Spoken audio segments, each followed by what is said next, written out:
Rabu pagi, Pemdes Kota Batu, Kecamatan Ciomas, Kabupaten Bogor menyalurkan honor terakhir di tahun 2022.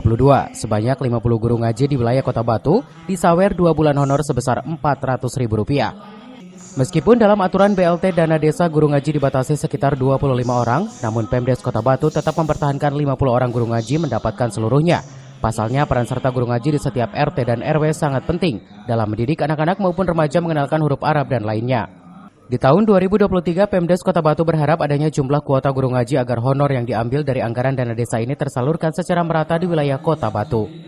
Hari ini Desa Kota Batu menyalurkan insentif untuk guru ngaji.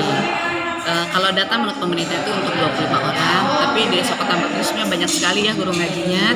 Dan alhamdulillah hari ini sudah tersalurkan se-Desa Kota Batu. Ada berapa jumlahnya? Kalau jumlahnya sekarang ada 50 Pak. 50. Ada 50. Bu, untuk honor guru ngaji besarannya berapa sih? Kalau di dalam SOP-nya itu kan 1 bulan untuk 20 orang itu 200 ribu. Ini untuk 1 bulan. Ini 2 bulan. 2 bulan. Ya, 2 bulan. Untuk bulan November dan Desember. Desember. Bu, Hanya karena dalam aturannya walaupun 25, tetapi karena guru ngaji sampai 50 ya, ini kita ratakan sajalah gitu, semua kebagian.